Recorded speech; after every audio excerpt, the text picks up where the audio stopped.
இன்னைக்கு நான் ரொம்ப சுவையான பன்னீர் டிக்கா wrapper செய்ய போறேன். இதுல wrap ரொட்டி, இத தோத்தியான்னு சொல்லுவோம். இதையும் முதல்ல இருந்து செய்ய போறோம்.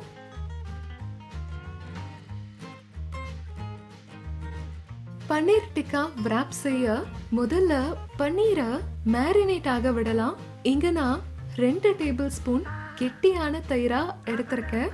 இதுல 1 டேபிள் ஸ்பூன் எண்ணெயை சேர்த்துக்கலாம். ஒருவேளை நீங்க கடுகு எண்ணெய் யூஸ் பண்றீங்கன்னா அதையுமே சேர்த்துக்கலாம். நான் சாதாரண எண்ணெயை தான் எடுத்திருக்கேன்.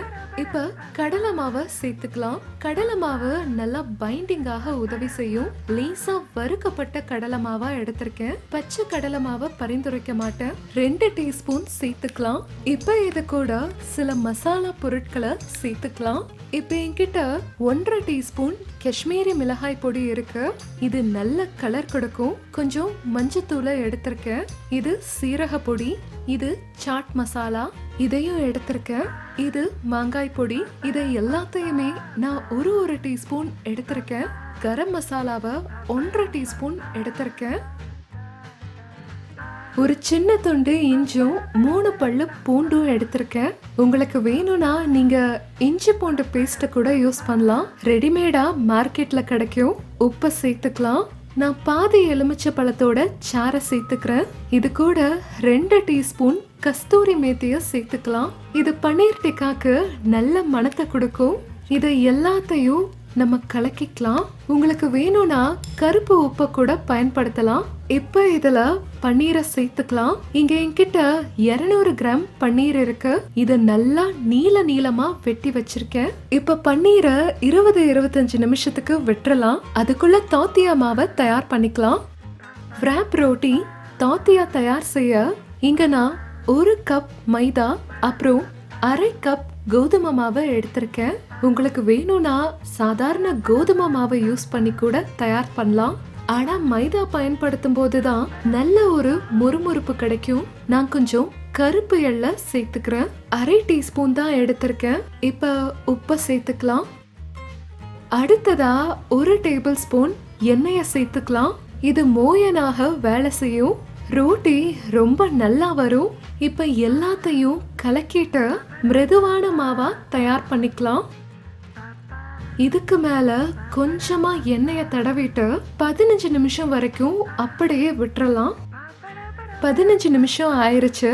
இந்த மாவுல இருந்து உருண்டைகளை எடுத்து ரோட்டி செய்ய ஆரம்பிக்கலாம்.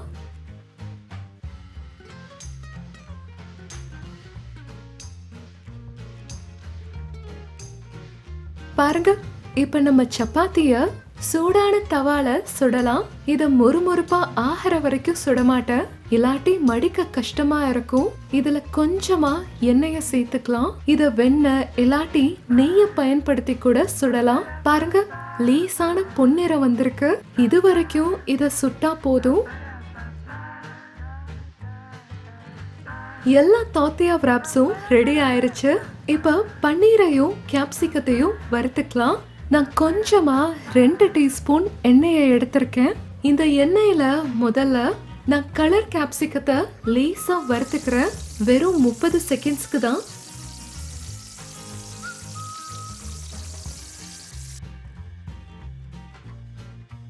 இங்க என்கிட்ட லேசா நறுக்கின வெங்காயம் இருக்கு.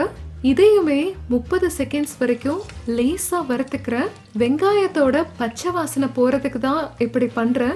ஒருவேளை உங்களுக்கு பச்சை வெங்காயம் பிடிக்கும்னா நீங்க பச்சையாவே யூஸ் பண்ணிக்கலாம். இப்ப பன்னீர் டிக்காவை செய்யலாம். இது செய்யறதுக்காக கடாயில கொஞ்சம் எண்ணெயை எடுத்திருக்கேன். இதை நீங்க வெண்ணெய் நெய்யை பயன்படுத்தி கூட செய்யலாம். இப்ப மேரினேட் ஆன பன்னீரை வறுத்துக்கலாம். இதுல போட்டுக்கிறேன். இங்க பன்னீரோட 2 பக்கமும் நல்லா பொன்னிறமா ஆகிற வரைக்கும் இத சமைச்சுக்கணும். இந்த மாதிரி பண்ணிக்கோங்க.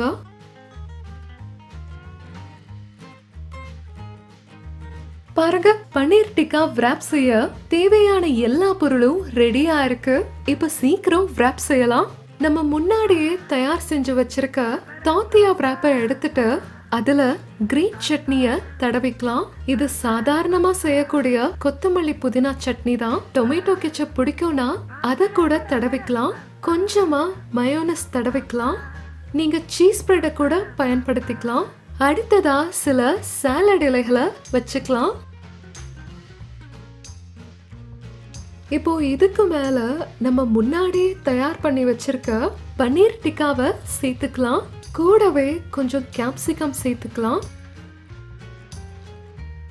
வெங்காயம் கூட நல்லா இருக்கும். உங்க சாலட்ல எது பிடிக்குமோ அதை சேர்த்துக்கோங்க.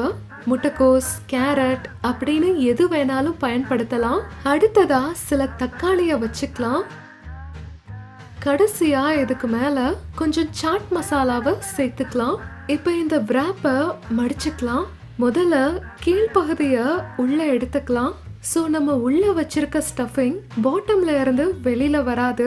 அப்புறம் இத நீங்க ஈஸியா சாப்பிடலாம். இதுல ஒரு டூத் பிக்க வைக்கிறேன். பாருங்க, பின்னாடி இருந்து இது ஒரு பாக்கெட் மாதிரி ஆயிருச்சு. இப்போ நீங்க இந்த wrap-அ என்ஜாய் பண்ணும்போது கீழே வெளியில வராது. உங்களுக்கு வேணும்னா இந்த பன்னீர் டிக்கா wrap-அ அப்படியே சாப்பிட்டு கொண்டாடலாம். ஆனா இத மறுபடியும் லேசா ரோஸ்ட் பண்ணா இதோட சுவை ரொம்ப நல்லா இருக்கும். அதோட நல்ல மொறுமொறுப்பு கிடைக்கும்.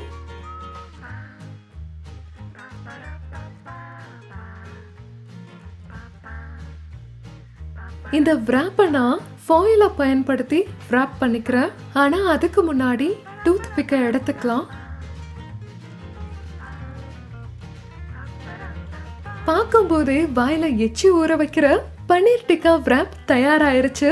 பன்னீர் டிக்காவை அப்படியேவோ wrap-ஆவோ சாண்ட்விச்சாவோ ஆனா பன்னீர் டிக்காவா இருக்கணும். வார்த்தை இல்ல.